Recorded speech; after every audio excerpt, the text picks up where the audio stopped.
अखण्डमण्डलाकारं व्याप्तं येन चराचरं तत्पदं दर्शितं येन तस्मै श्रीगुरुवे नमः।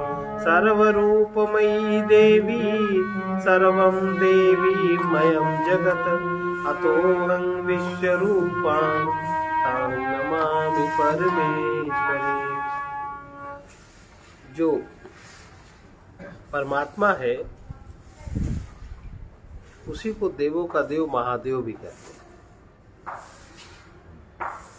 परमात्मा, उस परमात्मा को अनेक नाम रूपों में विराजमान जानकर उस महादेव का स्मरण जब जब याद आवे तब तब करना चाहिए, क्योंकि भगवान कृष्ण कहते हैं स्मरण मात्र सुलभ पात नित्य युक्तस्य योगिना। इस प्रकार अब देखो कैसी विचित्र बात है। ये माया का ही असर है, माया का ही प्रभाव है कि जब कभी विवेक होता है तब बात दिखाई पड़ती है कि मन में जहाँ तक स्मरण चिंतन ध्यान होता है वो स्मरण चिंतन ध्यान सब नाम रूपाकार का ही होता है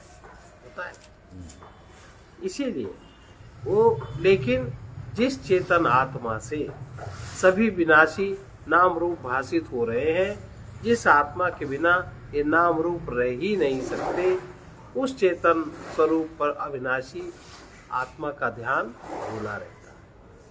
क्योंकि हम जब तक मन से कोई भी क्रिया करते हैं, अगर हम मन से ध्यान करेंगे तो हमें मन से राम कृष्ण भगवती का ध्यान स्थिर करना पड़ेगा, क्योंकि साकार ध्यान इतना ज्यादा है परिस्थितियों का, बीती हुई स्थितियों का, जिनसे मोह लगावे उनके शरीरों का इतना ज्यादा है कि उनसे मन हटता नहीं।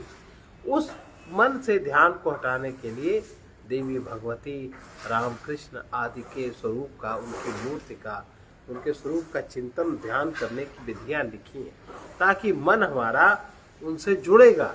जब मन उनसे जुड़ेगा तो उनका जो वास्तविक तत्व है वो मन में जागृत होगा, तो मन अपने आप ऊर्ध्वगति को प्राप्त होगा। आप जब थोड़ा श्रद्धा बुद्धि पूर्वक करेंगे तो, अगर आप नहीं करेंगे तो आप भी फिर उसी में अटके रहेंगे। इस प्रकार से ना ही कुछ त्याग करना है और ना ही आत्मा, ना ही कुछ ग्रहण करना है। केवल जो नाम रूपधारी चेतन आत्मा है उसका स्मरण करना है, इसी को कहते सुमिरन। और तभी जब भी स्मरण करो, कब? जब कोई नाम रूप की याद आवे तो इसके एक शरीर का रूप यह है, सूक्ष्म शरीर का रूप मन बुद्धि है, कारण सहित का रूप अविद्यामय है और उसके तुरीय का स्वरूप आत्मा है। उसी समय उस चारों तल याद आ जाने चाहिए। एक तल, लेकिन चारों तल याद इसलिए नहीं आएंगे, एक देह में इतनी ज्यादा आसक्ति है और उसके साथ इतनी सुखासक्ति जुड़ी, देखो स्वार्थ क्या है, इतनी सुखासक्ति जुड़ी है कि उसके पीछे के तत्व याद नहीं आते, इसलिए सुमिरन नहीं हो पाता। मिथ्या नाम रूप में सत्य आत्मा को स्मरण रखना ही, मिथ्या नाम रूप में सत्य आत्मा का भी स्मरण रहना, इसी को सत्संग कहते हैं। अब ऐसे जब कभी हम कुछ बताता है कोई, तो चारों लेवल नहीं बताता।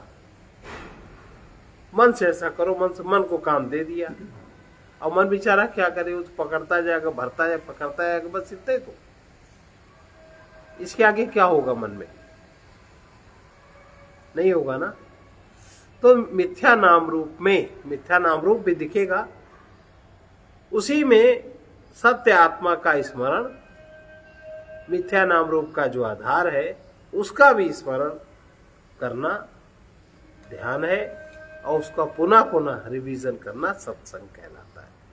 मित्र हो या शत्रु हो, परिवार का हो या गैर परिवार का हो, साधु हो या असाधु हो, अनुकूल हो या प्रतिकूल हो, हमारी प्रशंसा करने वाला हो या हमारी निंदा करने वाला हो, जो भी सामने आ जाए, आंखों से उसके रूप को पहचानते हुए उसी क्षण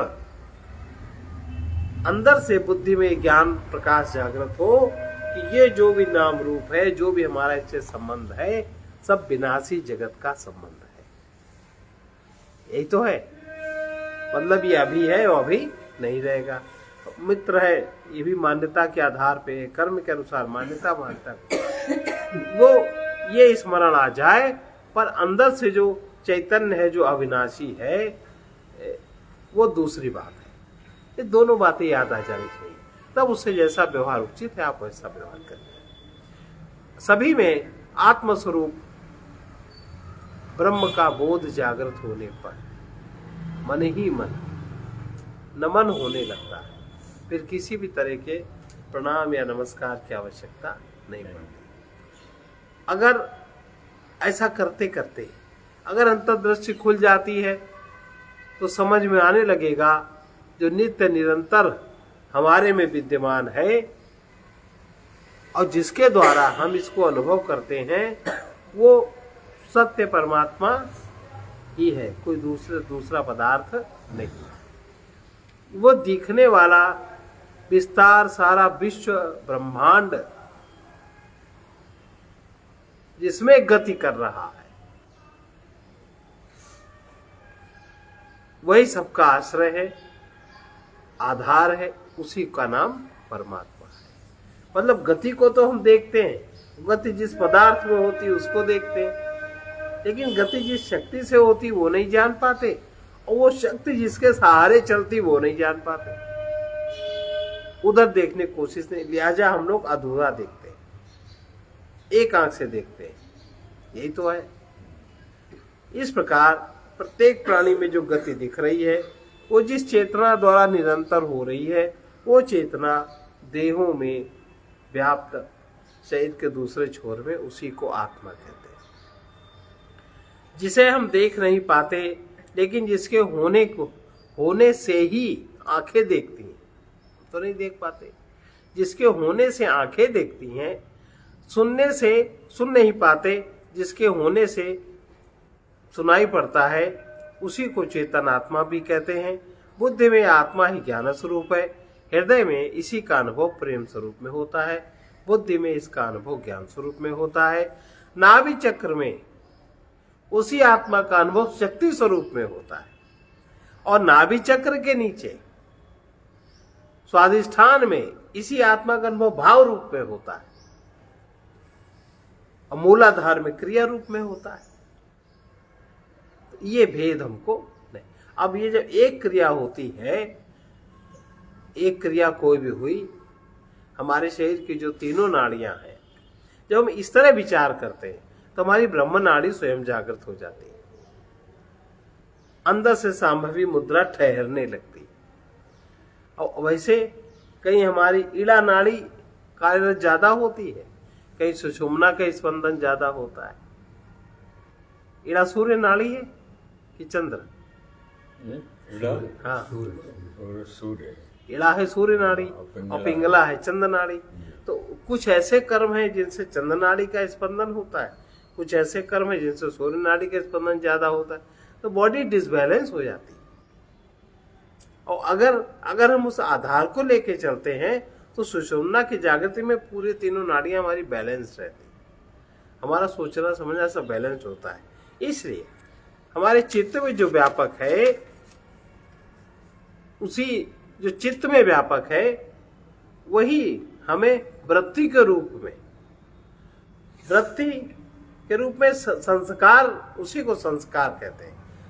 चित्त में जो व्यापक आत्मा है वही वृत्ति के रूप में संसार रूप में है। जैसे शरीर में जैसे आकार रूप में है, वैसे चित्त में जो व्यापक आत्मा है वही वृत्ति के रूप में, संस्कार के रूप में जागृत होता है कि नहीं? और उसके निरोध से जब चित्त साम्यावस्था में रहता है, वृत्ति के निरोध से, तो वही आत्मामय होता है, चित्त चैतन्य होता है, वहीं से चैतन्यता का बोध शुरू होता। ये आत्मा जिस भी पदार्थ से मिलता है, जिस गुण से मिलता है, उसी में तद्रूप हो जाता है, उसी में क्रियाएं होने लगती हैं। वो क्रिया उसमें दिखाई पड़ती है पदार्थ में प्राकृतिक नेत्रों से, लेकिन जिसके द्वारा वो क्रिया, वो हलचल इतना तेजस्वी है कि उसका संयोग होते ही हर चीज हलचल होने लगती है। एनर्जी जागृत हो जाती होती है, उसको हम लोग नहीं समझते, उसका हम लोग ध्यान नहीं करते, और जिसके उससे जड़ता आती है ऐसे कर्म करते हैं, है ना। जिस प्रकार अग्नि अग्नि आकार के साथ प्रज्वलित होती है, अग्नि का कोई आकार नहीं है, लेकिन अगर तुम लकड़ी में खटिया का मचवा, उसमें अगर आग लग गई तो अग्नि कैसी दिखाई देगी? मचवे की तरह दिखाई देगी, उसकी लपट भी उसी आकार में उठेगी। लेकिन अग्नि खटिया का मचवा तो नहीं है, अग्नि उससे जुड़ी, उसका तेज फैला नहीं कि वो पदार्थ उस आकार में। ये बात हम लोग भूल जाते हैं, बिल्कुल नहीं याद रहते। इसी को परमात्मा का विस्मरण कहते हैं। इतने बड़े लकड़ी का गुड्डा है, उसको आग में डाल दो, अब आग किस में होगी? गुट्टे में होगी ना। अब तो उसका आकार बदल नहीं सकते, और ऐसे अग्नि कहीं है ही नहीं, ऐसे परमात्मा कहीं है ही नहीं। अब जो प्रकृति के पदार्थ है उसी में प्रकट होगा, और कैसे प्रकट होगा यह बात समझ में नहीं आती। लकड़ी में लोहे आदि के साथ अग्नि आकार में है, और जब संग ना रहता उसका, तब वही अग्नि व्यापक निराकार हो जाती। जैसे एक उदाहरण है ध्यान का। एक बालक अपने हाथ में दीपक लेकर घर से निकलता है। एक महात्मा जी उपदेश कर रहे थे, उनके सामने आकर उसने दीपक को बुझा दिया। महात्मा के सामने दीपक लेके आया वो, और महात्मा ने दीपक को बुझा दिया। महात्मा को लगा ये लड़का व्यर्थ की क्रिया कर रहा है, पर वो महात्मा को ज्ञान सिखाने के लिए वाणी से तो कह नहीं सकता, वो बड़े हैं, वो लड़का छोटा है, और उनको महात्मा का कोई बात समझ में आई नहीं होगी। महात्मा का कोई आचरण ऐसा हुआ होगा जो उसको समझ में ना आया हो, तो उनमें समझ आ जाए, इसलिए उस बालक ने समझने की तरकीब अपनाई, हाथ में दीपक लेके निकला और महात्मा जी के सामने आ गया। महात्मा ने दीपक बुझा दिया। महात्मा कहता है, बताओ जो चल रहा था वो कहाँ गया? लड़का तपाक से बोला, जहां से आया था वहीं चला गया।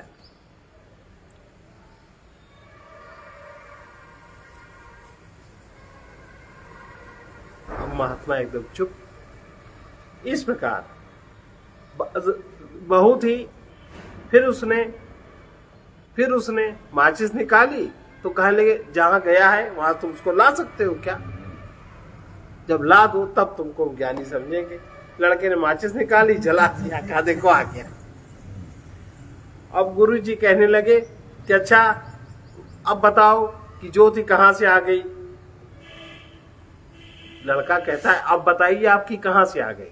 अब महात्मा कुछ बोल न सके, क्योंकि उनको जो ज्ञानी होने का अभिमान था वो उस 10 साल के बालक के सामने छुप गया, और अभिमान का छूट गया। आत्मा का बोध होना ही परम जागरण है, और उस बोध को समझा देना प्रकृति जागरण है। प्रकृति में वो ज्ञानी प्रकृति में जाग गया, अभी तो अपने में जागा बोध हो गया, और फिर जब उस बात को व्यक्त कर देता है विधिवत, तो वो प्रकृति के प्रति जाग गया। ऐसा देहाभिमानी को मोह ने, आलस्य प्रमाद ने अपने अज्ञान के कारण बांध रखा है। किसने? मोह ने, आलस्य प्रमाद ने बांध रखा। अब मोह है चित्त का धर्म गुण, मोह है चित्त का धर्म गुण, आलस्य है देह का धर्म गुण, प्रमाद है बुद्धि का धर्म गुण। अब तीनों तत्व उसके बन गए। और जब तीनों तत्व बन गए तो इसका मतलब तीनों स्तर पे उसके तमोगुण व्याप्त हो गया। ऐसा जानना चाहिए। तो जहां तक आसक्ति बनती है, जहां तक हम आसक्ति को बना करके बनते हैं, फलाकांक्षा के कारण बनती है, लोभ के कारण बनती है, तब फलाकांक्षा और लोभ ये तब तक रजोगुण का बंधन है, ऐसा समझना चाहिए। जहां तक फलाकांक्षा हो, जहां तक लोभ हो, वहां तक फिर जो आसक्ति बनी है वो रजोगुण है। जहां ज्ञानाभिमान है जहां सुखासक्ति है वहां सतोगुण का बंधन है। ज्ञानाभिमान और सुखासक्ति सतोगुण का बंधन है। ऐसा लोभ से, वासना से तथा सुखोपभोग से असंग रहना आ जाए, यही सिद्धि है। यही सिद्धि है। लोभ, वासना तथा सुखोपभोग, ये सभी के साथ रहता है। और इसमें आदमी हो जाता है बेहोश, और बेहोश हो जाता है तो उसके शरीर की, उसके मन की, उसके बुद्धि की अनाप शनाप शक्ति का प्रक्षेपण हो जाता है, और फिर उसको आराम से आलस आता है, उस सुसुप्त अवस्था में गए निद्रा में सो जाता, उसको लगता है बहुत आराम है। तो ये मूर्खता वाला आराम है, जागरण वाला आराम नहीं है। और इस मूर्खता वाला आराम कुत्ता, बिल्ली, सुअर, पेड़ पौधे सब है। मनुष्य में बुद्धि की जागृति है, अगर वो भी इस तरह का आराम करता, आगे अगर नहीं बढ़ता, तो उसके जीवन में कोई पुरुषार्थ सिद्ध नहीं होता। ऐसा जानना चाहिए। जहां पर अब ये लोभ, वासना तथा सुखोपभोग से असंग रहने के लिए क्या करना है, इसमें सहयोग नहीं देना। लोभ उदय हो, वासना उदय, उसके प्रति प्रतिक्रिया नहीं करना, उसको देखना है। जहां आपने एक क्षण मन में वो चीज देखी, वही वो चीज गायब हो जाएगी, तथा एकदम उसको दूर से देखते रहें। देखते ही 2 मिनट में अंदर से साक्षी तो जाग जाएगा। बस आपको, आपके हमको ठहरने की जगह गई मिल। अब आप देखो, वो चीज ऐसे गिरने लगती है कि जैसे तीर मारता जाए, कोई गिरता जाए। जितनी दृष्टि आपकी उस पर पड़ेगी, उतना ही आप उसको देख रहे होंगे। इस प्रकार ये समझना चाहिए कि हम जहां हैं वही हमारी चेतना है, हम ही हमारी चेतना है। लेकिन समस्या ये है, वो तो याद आए तब आए, पर हम देह है, हमारा नाम है, उसके अनुसार सारा ठहरने का मौका नहीं मिलता।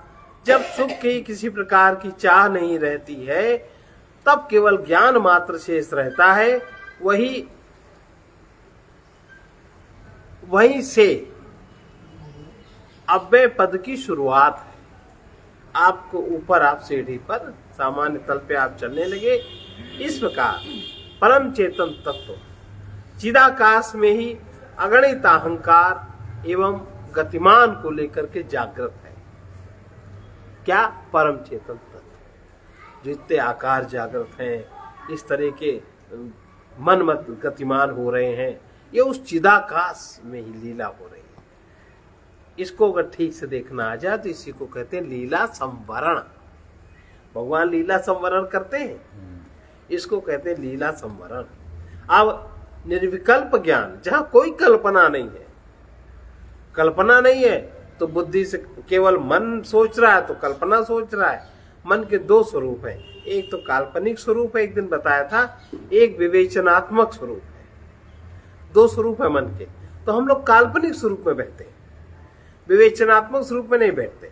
विवेचनात्मक स्वरूप में जब बहते हैं तब मन के साथ बुद्धि का प्रयोग होता है। अब काल्पनिक स्वरूप में जब बहते हैं तब वो कल्पना हमारी समाप्त हो। जब निर्विकल्प, जब बुद्धि उस कल्पना को देखती है, निर्विकल्प ज्ञान जब जागृत होता है, वही अपना स्वरूप है जहाँ कोई कल्पना नहीं है। ऐसा समझ करके जो देह है, देह है, वो देहमय नहीं। जितने भी आकार दिखाई पड़ रहे हैं सब विनाशी हैं। ऐसा नहीं कि हमारा मर गया तुम्हारा नहीं मरेगा, या तो उसका मर गया उसका नहीं मरेगा। अरे कोई 10 साल, कोई 20 साल, कोई 50 साल, कोई 40 साल, कोई 60 साल, कोई आज, कोई कल, कोई परसों, कोई नरसों, वो सबके साथ है ना वो चीज। तो अब जिसका जैसे कर्म का सर्किल है, जिसका जैसा कर्म का चक्र है, जो जितना चुन के लाया है, जिसका जितना आया, उसके एक कदम तो आगे बढ़ेगा नहीं। वो सब देह विनाशी है और सब देहों को धारण करने वाला चेतन स्वरूप अविनाशी है। चेतन तत्व ही सर्वमय है, वही मनमय है।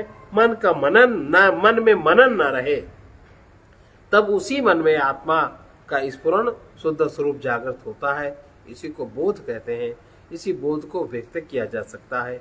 सचेतन स्वरूप का अनादर निरंतर होने वाला प्रतिदिन का अपराध है। यहां से अपराध शुरू होता है। भगवान की आरती करेंगे, कथा सुनेंगे, कहेंगे, पर अपना चेतन स्वरूप याद ही नहीं रहता। भगवान के पैर छूते हैं, अपने चेतन स्वरूप को बुद्धि में धारण ही नहीं करते। अपने में धारण किए, हम देह हैं, यही धारण किए। और तो आजकल जो माताओं की मनस्थिति है, आदमियों की, वो उनके पास बैठो, उनका केवल दो चिंतन, धन और वस्त्र, और तीसरा चिंतन उनके पुत्र। कहीं अमेरिका चले गए तो और आफत, उसे दुनिया किला जीत गया। ये नहीं कि उन्होंने उनको उस क्षेत्र में डाल दिया गया जहां निरी पशुता है, जहां निरी हिंसाएं हैं। वो वहां समझने गए हैं, वो उनसे समझ रहे हैं जिनकी थाली में रोज मरे हुए जानवरों की हड्डियां आती। उन्होंने उनको गुरु बनाना पड़ा। ये कितने नीच कर्म का पतन है। और वही धन तुम्हें भेजना, तुम्हें खाना पड़ा। ये कितना कर्म का पतन है, बताइए। एक भारतवासी होके, एक इस तरीके के समाज में जन्म लेके, और जाए वहां 4 कौड़ी मिल जाए तो बड़ी बात है। लेकिन आजकल लोगों को, क्योंकि कोई समझाने बताने वाला नहीं, कहते वहां बहुत सुविधा है। तो यहाँ सुविधा नहीं तो कैसे मर गए? यहाँ सुविधाएं नहीं है तो कब मर गए? ये है। तो इससे अंतर कर्म क्षीण नहीं होते, अंतर कर्म इससे बढ़ते हैं, संस्कार इससे बढ़ते हैं, भोग इससे बढ़ता है। आप आराम में नहीं है, ऐसा सोचना चाहिए। ऐसे आत्मा में श्रद्धा और प्रेम जब स्थिर होता है, तब संसार की निवृत्ति होती है। स्वयं जो आनंद स्वरूप है और जो अविद्या उपाधि से बद्ध जीव है, वो सुख स्वरूप है। स्वयं माने हम, या आत्मा आनंद स्वरूप है। अविद्या की उपाधि में जो बना हुआ चेतना है, वही जीव है, सुख स्वरूप है। परंतु अज्ञानवश यह जीव ही अपने से भिन्न वस्तु, व्यक्ति को सुखदायी मानकर पराधीन हो रहा है। कौन? जीव पराधीन हो। इस सत्य को समझना चाहिए। सुखासक्ति रहने तक, सुखासक्ति माने सुख की आसक्ति, सुखासक्ति रहने तक जीव की इच्छाएं, सारा संसार मिलकर भी सुखासक्ति को पूर्ण नहीं कर सकता। यदि संसार से कुछ न चाहा जाए, हमने जो संसार बनाया है उससे कुछ न चाहा जाए, किसी से कुछ न चाहा जाए, तो संसार में कुछ भी अपनेपन की मान्यताएं समाप्त होने लगती हैं और कहीं भी आसक्ति नहीं रहती। तभी हमें स्वाधीनता का अनुभव, स्व हमारे में कैसे काम कर रहा है, मन के स्तर पे, चेतना के स्तर पर, जीव के स्तर पर कैसे काम कर रहा है, ये बात समझ में आने लगती है। जब ज्ञान में दिखाई पड़ेगा, तब अहं के आकार ही दर्शन में दीवार बनकर सामने आएंगे।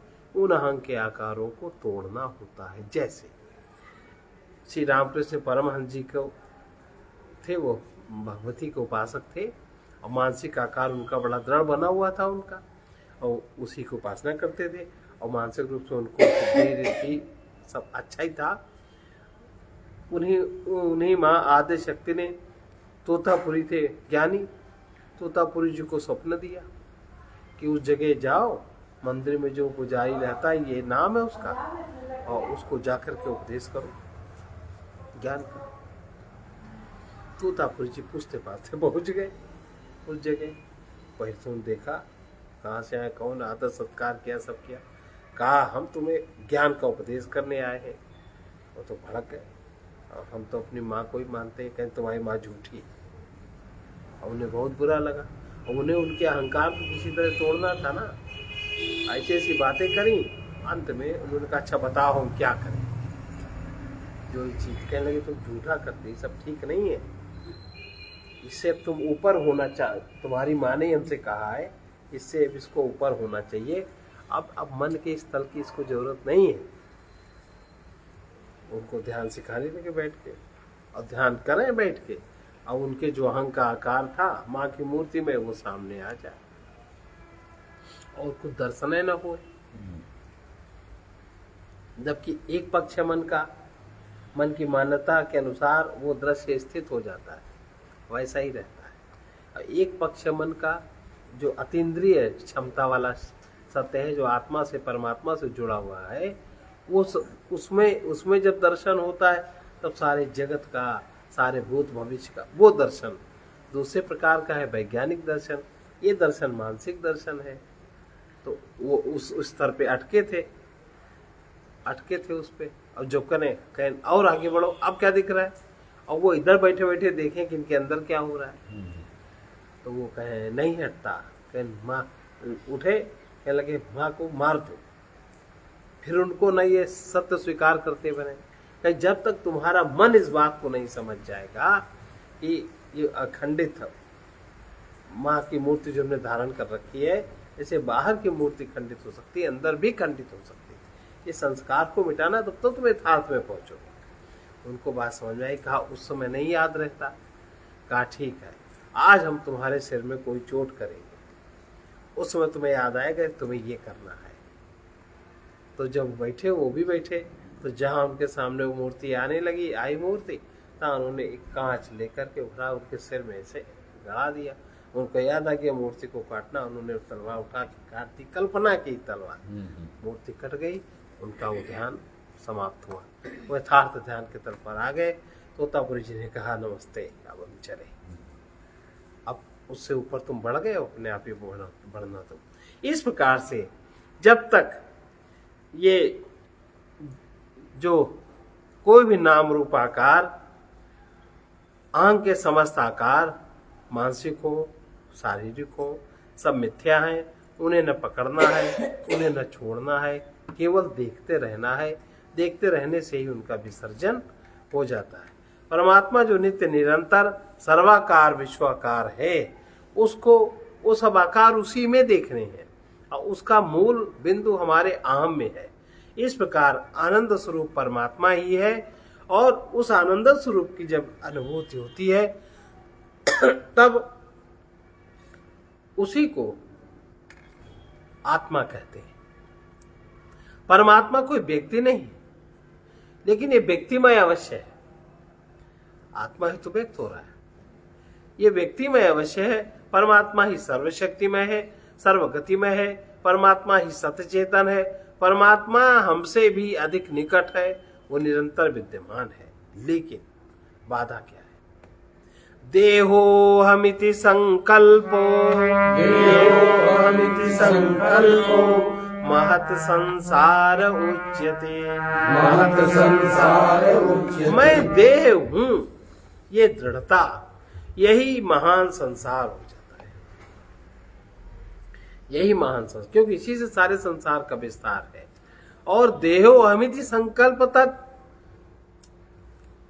देहो हमिति संकल्प तद बंधमिति चौच्यते। यह जो उपनिषद का वाक्य है कि मैं देह हूं, यह संकल्प बंधन का ही हेतु है, ऐसा उपनिषद में लिखा है। यही महान दुख का कारण बनता है।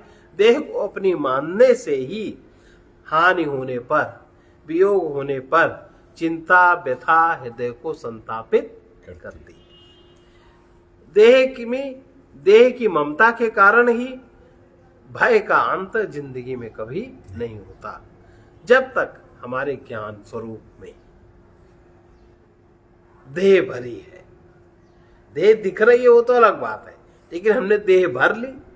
जब तक देह भरी है तब तक चाहे वेद शास्त्र कोई पढ़ाए, चाहे जितनी कोई भागवत सुनाए, चाहे जितने कोई पाठ करे, भय से, चिंता से, शोक से, मोह से विद्वान भी मुक्त नहीं हो सकता, बंधन में रहेगा। है विद्वान बंधन में? जो विद्वान बहुत हैं उनकी जब असलियत देखो तब क्या लगता है।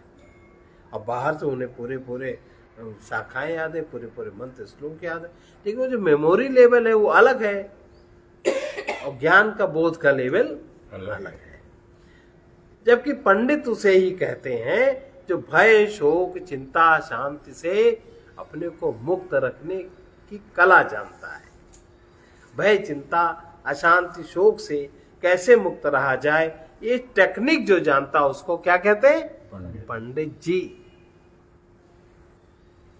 आवाज सामने है। और सत उसे ही कहते हैं जो ज्ञान में, सत आत्मा उसे ही कहते हैं जो ज्ञान में अविनाशी को ज्ञान दृष्टि में ही दर्शन करता है। नेत्रों से तो रूप का ही ग्रहण होता है। आनंद के लिए वस्तु व्यक्ति का आश्रय कदापि नहीं लेना चाहिए।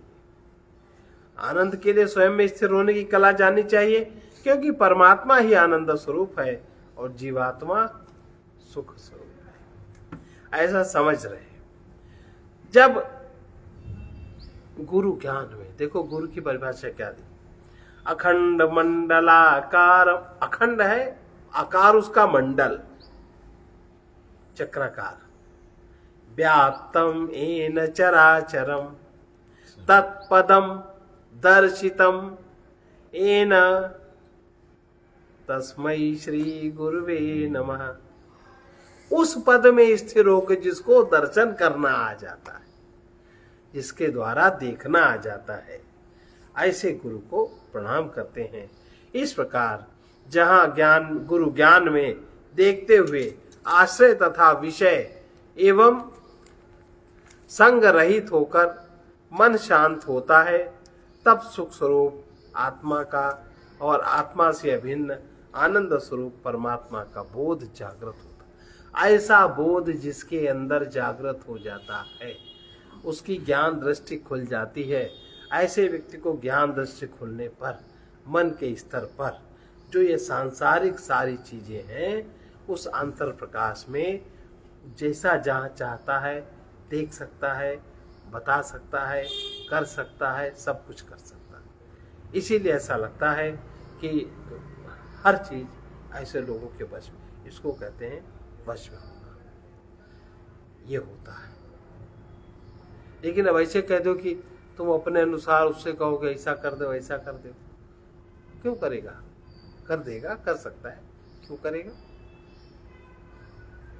परमात्मा की सृष्टि में का जो नियम चल रहा है, उस नियम में बाधा डालेगा? या तो आप उस परमार्थ के पथ में चल रहे हो, वरना कोई अपनी शक्ति क्यों व्यय करेगा? नहीं कर सकता, क्यों करेगा? आप बताओ। आपसे कोई 10 लाख रुपए मांग दे, आप उसको रुपए क्यों दोगे? या तो आपका संबंधी हो और उसको नीड हो, आप समझो कि ये ठीक है, वो आपका साथ दे, तब तो दोगे ना। ऐसे कैसे दोगे? इसलिए आत्मा से अभिन्न आनंद स्वरूप परमात्मा का बोध उस स्तर पर होता है। सुख स्वरूप कब? जब गुरु, इस गुरु ज्ञान में, जो भी गुरु की परिभाषा दी, इस गुरु ज्ञान में जागृत होकर आशय तथा विषय एवं संग रहित होकर जब मन शांत होता है।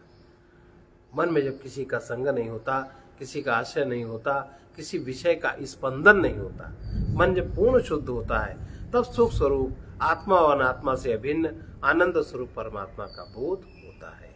इसीलिए संत सावधान करते हैं।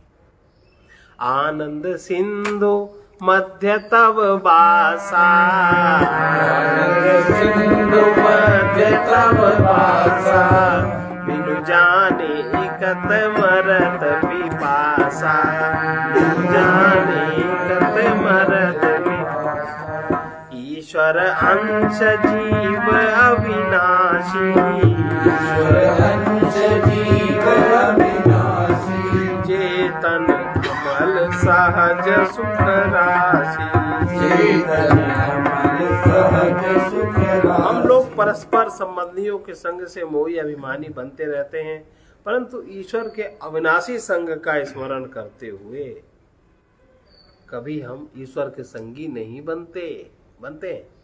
भक्ति करते हैं तब भी नहीं बनते। कभी हम इस महात्मा की बात मानते ही नहीं, अपनी बात मानते, हमारा सब ठीक रहे, हमारे लड़का बिटिया ठीक रहे। अरे तुम्हारा सब बनाए पैदा हुए, तो जब बच्चा तुम्हारे को पैदा हुआ तो तुम जानते थे पीछे से इसका क्या कर्म संस्कार है, या आगे क्या लेके आया है? कुछ नहीं पता है। उसकी अपनी यात्रा है, तुम्हारी अपनी यात्रा है। इसलिए सत्संग सुलभ संग सुलभ होने पर, संत का संग सुलभ होने पर सबसे पहले जिज्ञासा ये होनी चाहिए अपने अविनाशी चेतन स्वरूप का बार बार स्मरण किस प्रकार रहे। और सभी श्रद्धालु जनों की ये साधना निरंतर होती रहनी चाहिए। परमात्मा ही आनंद स्वरूप है, इसे कभी कहीं भूलना नहीं चाहिए। और एक और भी सम्मति है कि जब मन को अहंकार में तथा माने हुए अपने आकारों को, मन ने जो आकार मान रखे उसको अहं ज्ञान में, और उस अहं ज्ञान को अपने ज्ञान में, और उस ज्ञान को विद्या माया में, विद्या माया को आत्मा में, और आत्मा को परमात्मा से जब अभिन्न हम जानेंगे तब परम शांति का अनुभव होगा। इसके नीचे परम शांति का अनुभव नहीं होगा। अब अगर हम अपने चेतन स्वरूप में बुद्धि को स्थिर रख पाएंगे तब तो प्रतिकूलता का प्रभाव नहीं पड़ेगा। अगर चेतन स्वरूप में बुद्धि हमारी स्थिर न रही, मन रूप में रही, आकारों में रही, तो जो आकार टूटेगा बिलख बिलख के रोना पड़ेगा। इसलिए व्यापक ब्रह्म को सभी का आत्मस्वरूप जानकर इस सत्य को बार बार स्मरण करना है। चेतन स्वरूप में आनंद ही आनंद है, इसको बार बार स्मरण करना है। कहीं कुछ करना नहीं है, इसके लिए मन को कहीं लगाने का प्रयास नहीं करना है, बल्कि मन में जो व्यापक ब्रह्म है उसको खोज लेना, मन में खोद लेना है।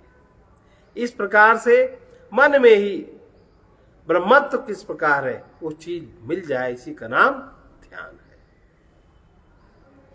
ओम आनंदम ओम आनंदम ओम आनंदम गान करो तुम।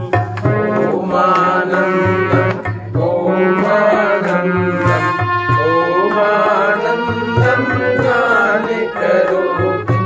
जो सत चिन्मय सर्वसाक्षी, जो सत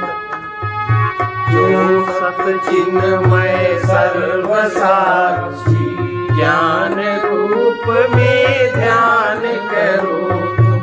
ज्ञान रूप में ध्यान करो तुम। निर्ममय अनासक्त हो जाए। ओम आनंदमय ओम आनंदम ओम आनंदम ज्ञान करो तुम। ओम आनंदम ओम आनंदम ओम आनंदम ज्ञान करो। निर्मम अनासक्त हो जाओ, निर्मम अनासक्त हो जाओ। सब कुछ छूट जाने के पहले, सब कुछ छूट जाने के पहले अभी नित्य जीवन को जानो, अभी नित्य जीवन को जानो। कभी मृत्यु आने के पहले, कभी मृत्यु आने के पहले प्राप्त शक्ति संपत्ति योग्यता, प्राप्त शक्ति संपत्ति योग्यता का न कहीं अभिमान करो, का न कहीं अभिमान करो तुम। ओम आनंदम ओम आनंदम ओम आनंदम ज्ञान करो तुम। ओम आनंदम ओम आनंदम ओम आनंदम ज्ञान करो।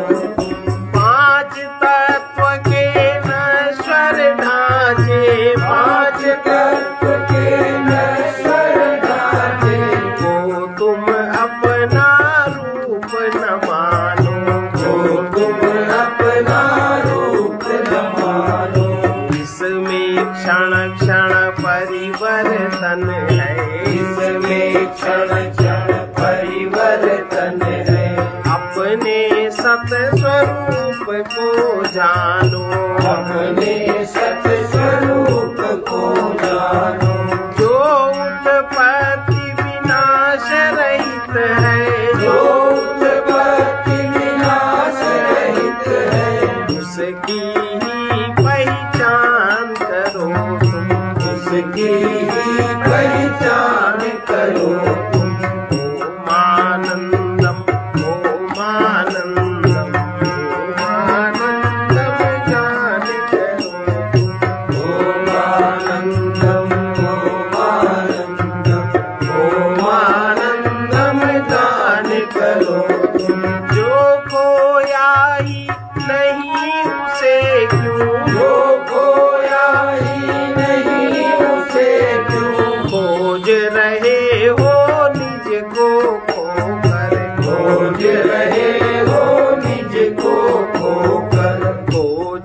नहीं स्वयं में खोजो, खोजो नहीं स्वयं में खोजो।